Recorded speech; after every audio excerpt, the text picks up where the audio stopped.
જૂનાગઢ જિલ્લા પંચાયતની સાસણ બેઠક પર ભાજપમાં ભંગાણ થયું છે। જોલેત બુહાએ ભાજપના તમામ હોદ્દા પરથી રાજીનામું ધર્યું છે। પોતાની તેમજ માતાને ટિકિટ ન મળતા ભાજપનો સાથ છોડ્યો છે।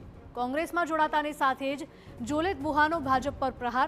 તેમણે કહ્યું કે અમે સક્ષમ ઉમેદવાર હોવા છતાં અમારી બાદબાકી કરવામાં આવી। અમે ખેડૂતો માટે અવાજ ઉઠાવ્યો એટલે અમારી બાદબાકી કરી। ભાજપ ધારાસભ્ય અરવિંદ લાડાણીએ પણ બાદબાકી કર્યાના આક્ષેપો કર્યા હતા।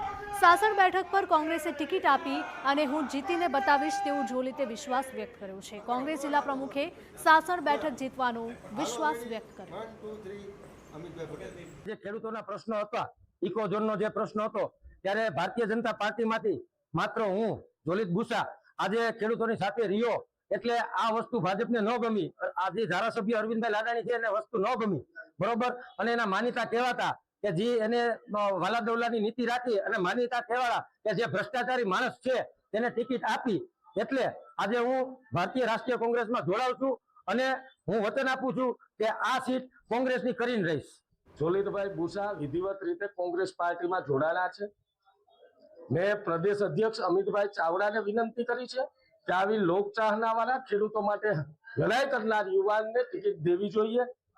100% અમને ભરોસો છે કે જોલિતભાઈને ટિકિટ કોંગ્રેસ પાર્ટી તરફથી આજે મળી ચૂકી છે। એ હું તમને કોંગ્રેસના પ્રમુખ તરીકે કહું છું।